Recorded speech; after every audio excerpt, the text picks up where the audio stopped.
ठीक है जी। अच्छा, आप वो डाइट प्लान जी, हाँ, उसमें ये कि ग्लूटेन वाले जो केसेस हैं वो काफ़ी कॉमनली अब आने लगे हैं, क्योंकि अब तो लोगों में माशाल्लाह खुद बहुत अवेयरनेस आ गई है, मीडिया के थ्रू भी और वैसे भी सारी चीज़ें। तो ज़्यादातर जो पेशेंट्स आ रहे होते हैं वो यही कहते हैं कि जी हमें डॉक्टर ने भेजा या गैस्ट्रोएंटरोलॉजिस्ट ने, और आप हमें एक ऐसा डाइट प्लान बना दें और हमें सीलिएक डिजीज़ है या ग्लूटेन एंटेरोपैथी है, ठीक है। अब उसमें वीट और वीट से बनी हुई अशिया हम मना जब करते हैं तो पेशेंट को ये होता है कि हमें डाइट प्लान ऐसा तो दें, अगर मेरी रोटी बंद हो रही है तो फिर मेरा पेट कैसे भरेगा और मैं पूरा दिन क्या इस्तेमाल करूँ। उसमें यह है कि घबराने की कोई बात नहीं है। देखिए, अगर आपने गंदम लिया, सबसे पहले तो आपने घबराना नहीं है, ठीक है। तो अगर ये गंदम वाली अशिया का आप इस्तेमाल करते रहते हैं और इंटरनली भी आपकी बॉडी के अंदर ब्लड लॉस हो रहा है, आप मैल नरिश्ड हो रहे हैं, वेट लॉस हो रहा है, उसका कोई फायदा नहीं है। तो ऐसी खुराक जिससे कि आप सेहतमंद रहें, तो उसमें ब्रेकफास्ट में आप एग्स का इस्तेमाल कर सकते हैं और आपको ग्लूटेन फ्री सीरियल भी मिल जाता है। एक ग्लास दूध का इस्तेमाल किया जा सकता है, ठीक है, बहुत अच्छे तरीके से। अगर आपको दूध से कोई प्रॉब्लम ना हो, अगर दूध से ना हो, ज्यादातर इसमें ये होता है कि सिर्फ ग्लूटेन है, वरना लैक्टोज है तो लैक्टोज फ्री मिल्क आप ले सकते हैं, ठीक है। फिर मिड मॉर्निंग में आप अच्छे बोल ऑफ फ्रूट्स का इस्तेमाल करें, जैसे सर ने बताया विटामिन सी आपको स्ट्रॉन्ग करेगा, वो आपके डिफेंसिव मैकेनिज्म के लिए। अच्छा, लंच है तो उसमें आप चावलों का इस्तेमाल करें, जैसे चाइनीज़ हम बनाते हैं उसमें कोई ऐड ना करें कोई भी सॉल्ट वगैरह, मगर वेजिटेबल्स को स्टीम करके चावलों के साथ ले लें, ठीक है। और साथ में आपने एक बोल ऑफ सैलेड भी बना लिया, बहुत अच्छा है। अच्छा, प्रोटीन की डेफिशिएंसी नहीं होनी चाहिए, तो अपने साथ कुछ आपने चिकन के पीसेस रख लिए 100 ग्राम्स के, और कभी आप फिश का इस्तेमाल भी कर सकते हैं। इन चीज़ों में कोई भी इशू नहीं है, गंदम इज़ गंदम। फिर शाम का जो टाइम है आपने पानी का इस्तेमाल, ऑफ कोर्स हाइड्रेशन लेवल्स अपनी अच्छी रखनी है, तो आपने चाय या ग्रीन टी का इस्तेमाल किया, इस टाइम पे आपने कोई फ्रूट ले लिया, जैसे कि आप लस्सी का इस्तेमाल कर सकते हैं, नारियल पानी का इस्तेमाल कर सकते हैं, go for these things. Bakery के जो आइटम्स होते हैं उनके अंदर वीट जो होता है वो और उनके अंदर आपको नहीं पता, और आपको नहीं पता, तो रेस्टोरेंट्स में जाना, होटल्स में जाना, कॉर्नफ्लावर हर चीज में डला हुआ होता है। तो घर में अगर आप अपने लिए खाना बनाते हैं उसमें कॉर्नफ्लावर ना डालें, हलीम बना रहे हैं, कोई भी चीजें। रात के डिनर में आप गोश्त का ले लें, टिक्का ले लें, फिश ले लें, और साथ में दूध और दही जैसे प्रोबायोटिक्स, लॉट ऑफ फूड। और ये नहीं है कि गंदम लाइफ से निकल गया तो कुछ हो गया, और उसके बाद जब मैं 1 मंथ के बाद बुलाती हूँ फॉलोअप के लिए तो अमेजिंग डिफरेंस होता है। पहले तो आपने ये सोचना है कि ये चीज है आप कर सकते और इसका कोई और क्योर नहीं है। सो डाइट से ही कंट्रोल होगा। अक्सर लोगों से मैं जब भी कोई होता है कि ये डाइट कैसे कर रहे हैं तो आपसे बोलते हैं जी आप रोटी चावल छोड़ दें, लो रोटी चावल छोड़ दे, बच्चा क्या है? फिर बच्चा क्या है? अरे बहुत सारी आपके पास ऑप्शंस मौजूद है। कॉल मेरे पास जल्दी से, फिर मैं अफीफा के पास जाऊंगी। मोहम्मद अहमद, अस्सलाम वालेकुम जी। मोहम्मद अहमद साहब फोन टीवी बंद कर दीजिए।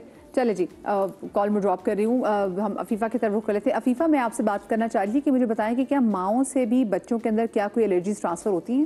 बिल्कुल ऐसा हो सकता है। देखिए कि जब भी आपका बच्चा माँ के पेट में है, किसी ना किसी तरीके से वो माँ से कनेक्टेड है। प्लेसेंटा, अम्बिलिकल कॉर्ड, वो जो आपको तार नज़र आती है जिससे बच्चा माँ से कनेक्टेड है, दिस इज़ बिकॉज कि एक्सचेंज हो रहा है चीज़ों का, माँ से बच्चे में, बच्चे से माँ के अंदर।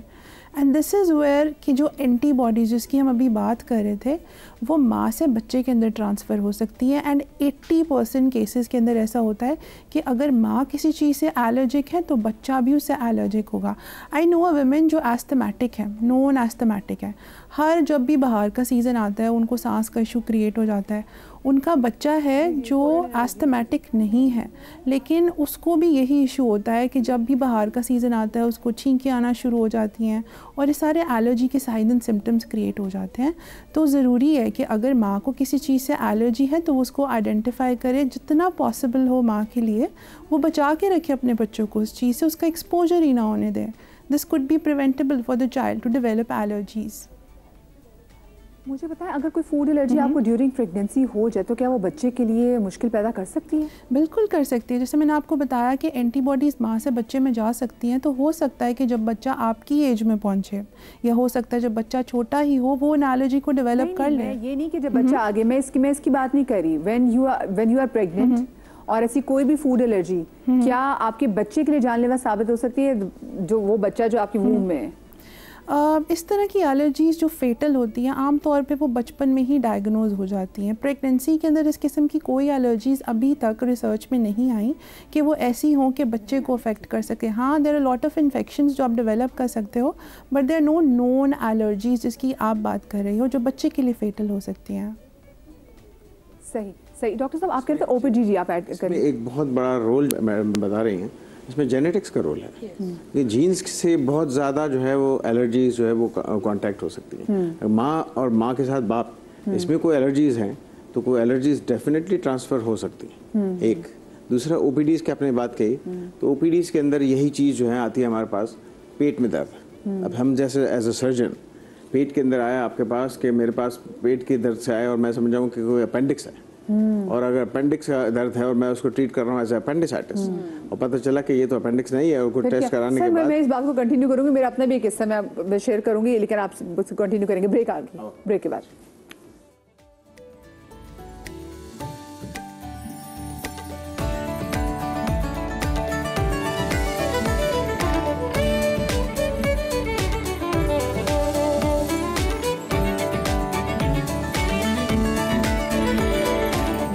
Welcome back after the break. अच्छा जी, कभी कभी ऐसा होता है कि आपको लोग मना करते हैं कि जी आप हर चीज़ की, हर जो फल आप खाते हैं उसकी अपनी एक तासीर होती है।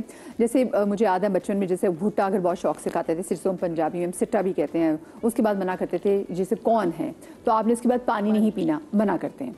अच्छा, फिर बहुत सी चीज़ें जिसमें हमारे पास आज जी की तरबूज, कोई भी वाटरी फ्रूट आप दे रहे तो उसके बाद आप पानी मत लें। जैसे खरबूजे के बारे में भी कहा जाता था कि जी खरबूजा खाना तो आपने उसके बाद पानी नहीं पीना।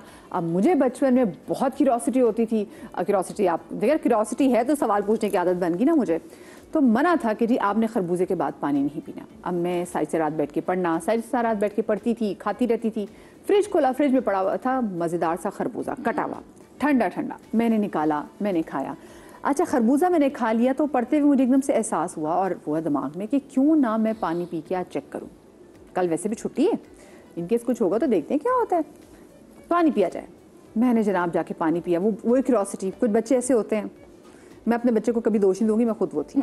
मैंने पानी पी लिया और कुछ देर के बाद मेरी तबीयत इस कदर ख़राब, मैंने फिर अपने अम्मा का दरवाज़ा नॉक किया। मैंने कहा मुझे कुछ हो रहा है, मेरे पेट में बहुत दर्द है, और मैं आपको बता नहीं सकती मेरे पेट में इतनी तकलीफ़ थी जैसे मुझे लग रहा था कि मैं नहीं जी पाऊँगी, इस कदर में तकलीफ़ में थी।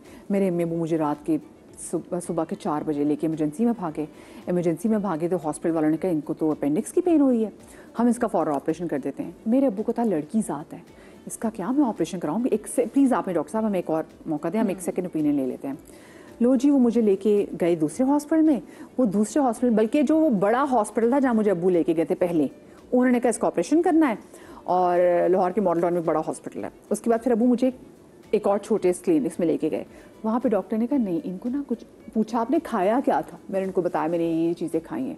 उन्होंने कहा इनको गैस वार हो रही है, बहुत तकलीफ हो रही है, तो ड्रिप लगाई मुझे and I was fine after few hours, couple of hours, लेकिन ठीक हो गई थी, मैं ऑपरेशन से बच गई। और डॉक्टर साहब भी ना कुछ ऐसी ही चीज़ बताने जा रहे हैं कि डॉक्टर साहब आप बता रहे थे कि हॉस्पिटल में कोई आया और उसके पेट में दर्द था, उनको अपेंडिक्स लग रहा था। वी एज अ सर्जन हम लोग ये देखते हैं कि भाई कि बहुत सी मरतबा पेश, हम आज का मौजू है हमारा फूड एलर्जी, तो कुछ लोग खा पी के आ गए इस तरह, आपने जिस तरह खरबूजे का जिक्र किया, अब इसी तरह तरबूज के बारे में भी कहते हैं कि भाई ज़्यादा खा लिया, या तरबूज सुबह खाओ तो सोना है, दोपहर को खाओ तो चांदी है, और रात को खाओ तो पीतल है, इस तरह कहते हैं। ठीक है, तो इसी तरह आप जल्दी जल्दी खाया, या बहुत आपने जो है वो उजलत में कोई चीज़ खाई, रखी हुई चीज़ खाई, या फूड एलर्जी हुई आपको, तो पेट फूल गया, गैसेस फॉर्म हुई, और आपने समझे कि उसने एक पिक्चर दी जैसे अपेंडिक्स को हुआ, या पेट में दर्द हुआ, सीधे हाथ की तरफ गया, आप डॉक्टर के पास गए, सर्जन को कॉल की गई, या हमें जिस तरह बहुत सी मरतबा कॉल आती है, जूनियर आदमी था, किसी को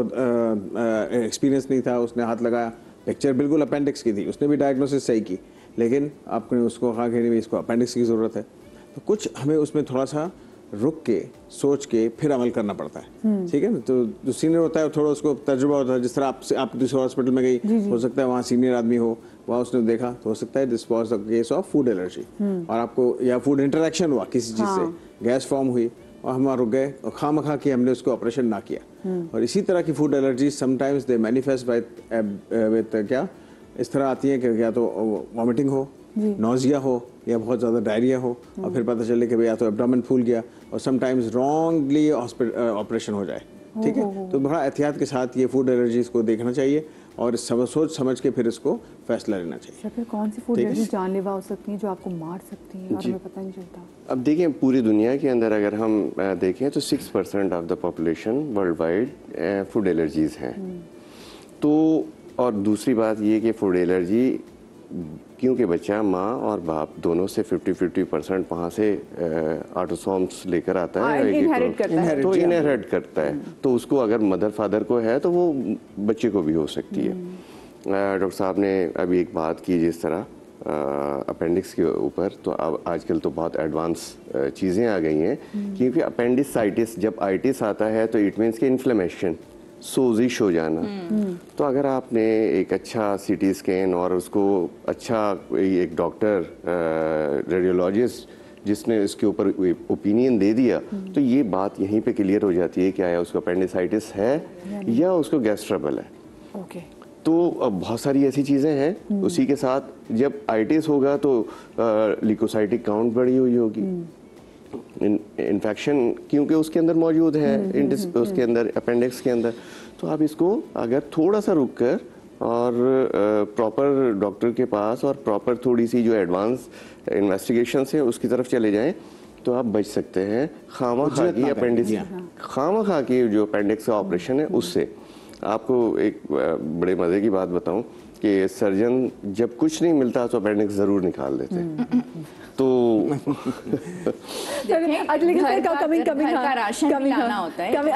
coming back to the food allergies, मुझे वहाँ पे मेरे साथ कॉल भी मौजूद है। अस्मा, अस्सलाम वालेकुम जी।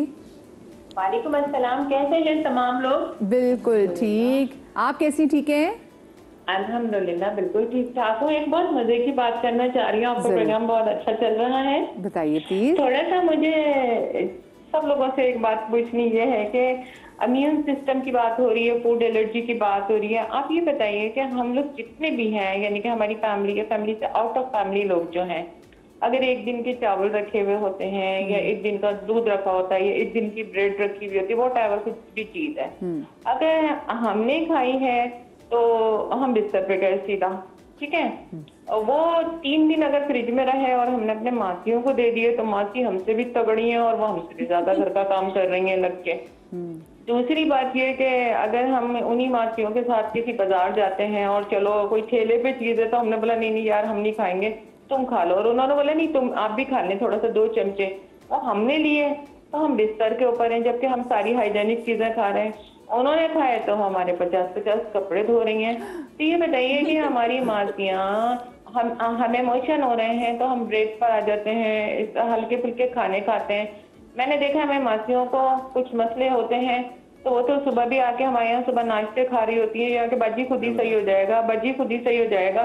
तो ये क्या सिलसिला है? यानी कि ये मैं अपनी बात नहीं कर रही फैमिली वाइज, ये तो मैं अपनी तमाम दोस्तों की भी बात कर रही हूँ। अच्छा दूसरी बात ये कि इनकी स्किन हमसे अच्छी, इनके बाल हमसे अच्छे, इनकी ये एक्टिवनेस इनकी इतनी अच्छी, हमें जरा सा कुछ हम डॉक्टर के पास पहुंच जाते हैं, ये डॉक्टरों के जाती ही नहीं है। बाजी दही खा लिया था, दही खा के मैं यूं सो गई थी, ऐसा 2 मिनट में बाजी में तो सही।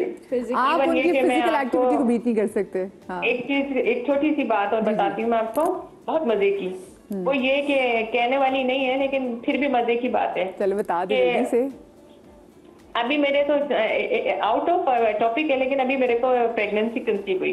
मैंने अपनी एक मासी रख ली। मैंने कहा कि यार वो तुम मेरे पास रख जाओ, मुझे कोई भारी चीज नहीं उठानी है, ये नहीं करनी है। 24 आवर में लेटी रहती। मेरी मासी भारी भारी चीजें उठा रही है, बाल्टियां उठा रही है। 1 महीने बाद मेरी प्रेगनेंसी तो खत्म हो गई और वो सर पकड़ के बैठी हुई थी। मैंने कहा क्या हुआ बाजी, तो प्रेग्नेंट नहीं हुई, मैं हो गई खाली। मेरे को इतनी हंसी आ रही है कि अल्लाह देखो ये क्या सिलसिला, इनमें माशाल्लाह से इतनी कुव्वत होती है। अभी ये बताएं, इसका जवाब दें आप। बिल्कुल से। अच्छा कुछ चीजें तो हम अपना सोच भी अपने बस सवार पहले क्वेश्चन का मैं पहले जो आपका पहला हिस्सा था उसका जवाब तो ये है कि जब वो बचपन से ही इस माहौल में होते हैं ना, एक ग्लैंड होता है जिसम के अंदर थाइमस, वो थाइमस का ग्लैंड जो होता है वो इम्यूनिटी को प्रोसेस कर रहा होता है पूरा। अब वो ऐसे माहौल में होते हैं जो खाना पीना खेलना कूदना ऐसे एक माहौल में होते हैं जहाँ सारे एंटीजेंस, जिसको हम सुबह से बात कर रहे हैं इसके ऊपर, एंटीजेंस जो कि हर चीज़ को एक्सपोज हो रहे होते हैं। वो थाइमस हर तरह की एंटीबॉडी बना रहा होता है उनके लिए। ठीक है, हम इतने साफ सुथरे माहौल में अगर थोड़े बहुत में रहते हैं तो वो हमारा इतना नहीं बना होता। एटलीस्ट हमारी जनरेशन के जो लोग हैं, हम उस स्कूल में पाइप से पानी पीते हुए और हर चीज़ करते हुए हम बड़े हो चुके हैं। अब जो हमारी जनरेशन आ रही है वो इतनी ज़्यादा वो उस पर एक्सपोज नहीं हुई है। आजकल आप देख रहे हैं कि पहले ज़माने में कहते थे कि मिट्टी से पानी पी लो या मिट्टी में खेलने दो, अब बाहर वाले वो सब कर रहे हैं। जिस तरह के जो फेसबुक का जो मार्क जुकरबर्ग है, अपने बच्चों को जानवर से खिला रहा है और हर चीज़ कर रहा है और उनको कंट्री साइड पे ले जा रहा है और वहाँ पे उसको खेलकूद में लगा रहा है, और हमें जो है वो फेसबुक पे और हमारे बच्चों को मोबाइल पे लगा दिया है, जिससे हम मना कर रहे हैं। ठीक है ना, तो वो बाहर खिला के उसकी इम्यूनिटी को बढ़ा रहा है। हम ये मासियाँ भी हैं, इसी तरह के लोग जो हैं वो साथ साथ इनके लोग भी क्या कर रहे हैं कि अच्छे खासे उसमें खेल खेल के उनकी इम्यूनिटी इतनी बढ़ चुकी होती है कि वो बहुत ज़्यादा जो है वो इम्यून होते हैं, रेजिस्टेंट होते हैं। उसकी एक मिसाल दूँ, मिसाल कोई ख़राब नहीं है, लेकिन एक मिसाल बड़ी आसान सी मिसाल है कि दो तरह के आप देखते हैं जानवरों में, जो आम जानवर होते हैं या आम इस्तिलाह में कहें कि एक घरेलू पालतू जानवर है। कुत्ते की मिसाल दूंगा, पालतू कुत्ते हम घर में रखते हैं और एक गली के कुत्ते होते हैं। गली के कुत्ते लड़ते मरते हैं, बाहर घूम रहे होते हैं, कोई वैक्सीन की जरूरत नहीं होती। पालतू कुत्ते को वैक्सीन भी कराई जाती है, हर तरह रखते हैं, बीमार भी पड़ जाते हैं, वेट के पास भी जाते रहते हैं। ठीक है ना, तो उनके कितनी रेजिस्टेंस कम होती है। जो बाहर घूम रहे होते हैं उनकी रेजिस्टेंस भी होती है, बहुत ज्यादा बीमार भी नहीं पड़ते और उनको मारना करना बहुत मुश्किल होता है। हमारे भी मम्मी डैडी जो पेट्स निकल आते हैं हमारी तरह, बस तो ये वजह जो है ना, ये रेजिस्टेंस पूरी इम्यूनोलॉजी इसके ऊपर डिपेंड करती है, एक पूरी साइंस है इसके ऊपर, उसकी वजह से ये उनमें रेजिस्टेंस ज्यादा होती है। बाकी आपने कहा कि उनकी जो रेजिस्टेंस पावर ज्यादा होती है वो ये होती है, मैडम ने जिस तरह कहा कि फिजिकल एक्टिविटी बहुत ज्यादा करते हैं वो। आप भी फिजिकल एक्टिविटी ज्यादा बढ़ा दीजिए, आपकी रेजिस्टेंस और दूसरा ना, हम खुद अपने दिमाग में अपने आप को छुई हुई समझा हुआ है। मैं अपने आप कुछ भी बीमार हो तो मैं कहती हूँ मैं खुद ठीक होंगी, अभी ठीक होगी, दिखाऊंगी। अब एटलीस्ट खुद तो लड़े ना। हमारे साथ में जो अफीफा, मैं अफीफा से जानना चाहूंगी, अफीफा जिन्होंने प्रेगनेंसी के हवाले से बात की, अब ये भी बड़ी बात है ना, कुछ लोग प्रेगनेंसी को एज ए बीमारी समझते हैं कि वो पूरी प्रेगनेंसी जो है वो बेड पे लेट के, बिस्तर पे उसको लेट के गुजार देते हैं, और कुछ लोग प्रेगनेंसी में वो एक्टिव लाइफ गुजारते हैं, जैसे अपनी मासी की भी एग्जाम्पल दी। बिल्कुल ऐसा ही है। देखिए, pregnancy it's not a disease, ये बात हम सबको पता होनी चाहिए सबसे पहले। बेशक हमारे यहाँ पे ट्रेंड है, हमने डिलीवरी के लिए हॉस्पिटल ही जाना होता है। यूके वगैरह में ऐसा नहीं होता, वो होम बर्थ को भी ऑप्ट कर सकते हैं। अब हमारे सारे विज़िट्स जो हैं वो हॉस्पिटल में होते हैं, डॉक्टर के पास होते हैं। हमने सबको बताया होता है हम प्रेग्नेंट हैं, हम ये नहीं कर सकते, हम वो नहीं कर सकते। बट द पॉइंट इज़ कि आप सब कुछ कर सकते हैं, आप सीढ़ियाँ भी चढ़ सकते हैं। हाँ, अगर आपको कोई इस किस्म के इश्यूज़ हैं, जैसे आपको प्लेसेंटा प्रीविया या इस किस्म के मसले मसाइल हैं जिसमें आपको खुद से डॉक्टर ने रेकमेंड किया है कि आप इस तरह के काम, हैवी काम मत करो, तो वो तो एक अलग सिचुएशन है। लेकिन आपकी मूवमेंट प्रेगनेंसी में इतनी अच्छी है आपके लिए कि आपकी डीप वेन्स जो होती हैं उसके अंदर ब्लड का जो बहाव होता है वो इतना अच्छा होता है कि आप बहुत सारी बीमारियों से, जिस तरह DVT से आप बच सकते हो, आपकी नॉर्मल डिलीवरी के चांसेस इंक्रीज़ कर सकते हैं। सो इट्स बेटर कि आप अपना माइंडसेट चेंज करो, just make yourself realise कि आप ब्लेस्ड हो। आपने अपने आप को नॉर्मल रखना है, आपने अपनी प्रेगनेंसी को ऐसे लेके चलना है कि जैसे this is something which is given to you as a blessing. अपने आप को बेड रिडन नहीं करना, तो आप खुद देखोगे कि आपकी नॉर्मल डिलीवरी का चांस इंक्रीज़ कर जाएगा और आप जो पोस्ट पार्टम डिप्रेशन वगैरह वाले सारे सिचुएशंस होती हैं उससे भी बच जाओगे। हाँ, ये आपने से बात की कि बहुत सी एक्टिव लाइफ जो है ना वो आपको बहुत सारी, अब लोग मुझे ये ना कह दे कि देखिए जी ये तो मध्य तो पोस्ट पार्टम डिप्रेशन होता है, मैं खुद भी मुझे लगा था, लेकिन आप अपने आप को बिजी कर लें, दिमागी तौर पे, फिजिकल तौर पे खुद को बिजी कर लें। हाँ, तो आप फिजिकल तौर पे बिजी कर लेंगे तो आप उस चीज़ों में भी लग जाएंगे। अच्छा, जाने से पहले मैं आप सब लोगों से एक एक मशवरा ज़रूर लेना चाहूँगी comes to fruits and vegetable जो है एलर्जीज। तो मैं आपसे शुरू करूँगी डॉक्टर। देखिए, फ्रूट्स और वेजिटेबल्स जो हैं, आप हर चीज़ का ना वन थंब रूल ज़रूर रखा करें। और जो कौन से टेस्ट कराना चाहिए अपनी एलर्जीज को लेके? आप उसको ब्लड टेस्ट करवाएं, IgE और IgE वो उसमें आ जाएगा, फिर बाकी काम हमारा है। हमेशा जिंदगी में वन थंब रूल अप्लाई करें। जब एक नया बच्चा, न्यूबॉर्न बेबी भी इस दुनिया में आता है ना, तो उससे हम जब वीनिंग शुरू करवा रहे होते हैं तो बोलते हैं माँ को कि एक चीज इसकी शुरू करवाओ, सीरियल से करा रही हो, केले से करा रही हो, बट वन थिंग उसमें क्या है कि पता करना बहुत इंपॉर्टेंट होता है। तो अगर कोई भी प्रॉब्लम होगी, बच्चा रो रहा है या रैशेज हैं या उसके पेट में दर्द है, पता चल जाएगा। एक खट्टी 10 चीजें शुरू कराने का फायदा नहीं होता। वैसे जब माएँ जैसे फीड कराती तो उनको मना करती है, जो गोभी नहीं खानी बेटा, ऐसी कोई भी चीज़ जो गैस हो आप नहीं खानी बच्चों। हाँ, तो वो वन थंब रूल है। तो इसी तरह बड़ों पे भी ये चीज़ लागू होती है कि kindly prepare a food diary. जब हम फूड डायरी बनाते हैं और उसमें फूड एलिमिनेशन डाइट्स, तो हमारे लिए बहुत अच्छा हो जाता है। जी मैंने रात को गोभी खाई थी, उस दिन दूध पिया था, और फलाने दिन तरबूज खाया था, मूंगफली खाई थी और रोटियां खाई थी। तो एंड में क्या होगा कि कैलकुलेशन आ जाती है, बिकॉज पूरी जिंदगी ना आप मेडिसिन पे रह सकते हैं, इम्यून सिस्टम आपका वैसे ही खराब होगा। तो इसका treatment basically food elimination diet. जी, जब भी सीवियर एलर्जी स्टार्ट हुई है, always consult a good physician. हाँ, ठीक है, अगर वो आपको टेस्ट दे रहे हैं, वो आपने टेस्ट कराने ही कराने हैं, उसमें कोई अननेसेसरी टेस्ट नहीं है। ठीक है, मैं देखिए जिंदगी भर के लिए आप खुद को बचा सकते हैं अगर आपको कोई चीज़ फूड बॉदर कर रही गुड है। Consultation and lab test are necessity, आपने फॉलो करना ही करना है। थैंक यू, आप सबका बहुत शुक्रिया। वक्त बड़ा मुख्तसर था। शाद रहिए, आबाद रहिए, अल्लाह पाक आपको औलाद के गम से महफूज रखे। जिंदगी रही तो कल मिलेंगे। अल्लाह हाफ़िज़।